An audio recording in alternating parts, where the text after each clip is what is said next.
Je vais vous parler rapidement de mon travail de bachelor, qui est une application qui est partie du constat qu'en cas de catastrophe naturelle, type tremblement de terre ou inondation, dans lesquelles les infrastructures réseau sont détruites, les gens se retrouvaient isolés, ils n'avaient pas moyen de communiquer, de s'organiser pour aider les personnes en danger. On a une carte avec la position de l'utilisateur et les différents messages qui se retrouvent dans le périmètre défini dans les réglages.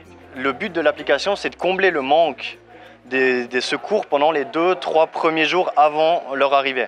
Donc on a tout simplement une liste avec les messages à proximité, chacun trié par catégorie, donc on a bien insisté sur les couleurs pour que ça soit facile à voir et que les gens puissent facilement reconnaître un message. Typiquement le rouge, ça va être une victime, les ressources, ça va être en vert, les gens qui peuvent aider, typiquement un médecin, une infirmière, ça sera en vert, un autre vert. Les gens pourront s'organiser facilement dans les minutes qui suivent une catastrophe et pourront envoyer des messages en disant par exemple je suis bloqué sous une maison, il faut venir m'aider. Ce qui est actuellement pas possible, ils se retrouvent tout seuls.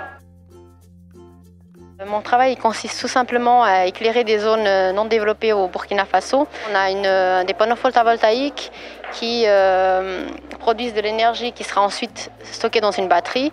Donc grâce à l'application Lennox, on pourra visualiser l'installation, donc l'état des panneaux photovoltaïques, la batterie Apollyon Cube, l'état de charge et aussi l'installation. Donc ici on peut voir donc les maisons.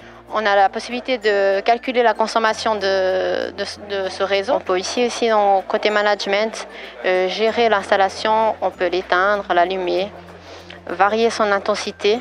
Ce qui est important avec cette variation, c'est qu'elle nous permet, en cas de pluie par exemple, de pouvoir utiliser moins d'énergie, ensuite pouvoir l'utiliser plus longtemps. Donc au lieu d'avoir une consommation à 100%, on va la réduire par exemple à 50%, ce qui nous permettrait d'avoir, au lieu de 3 heures d'éclairage, 6 heures. Voilà. J'ai développé ce qu'on appelle un chatbot, donc c'est un chat qui répond à vos questions sur un thème donné. Dans mon cas, c'est un chat relatif aux fiduciaires. On a essayé de la rendre la plus interactive possible, donc elle est capable de répondre quand on lui dit bonjour par exemple. Ensuite, je peux lui demander par exemple quelle est la date butoir pour une déclaration d'impôt. Alors dans un premier temps, on a fait un grand travail d'analyse sur quel était le meilleur algorithme à utiliser pour analyser le texte qui est envoyé par le chat. Donc on a eu le choix, j'ai choisi d'analyser 8 services différents qui sont capables d'analyser le texte. Il est possible de poser la question de plusieurs manières, il sera capable de comprendre grâce au champ lexical notamment qu'il y a derrière. Je peux également lui demander quels sont les documents à fournir pour une déclaration.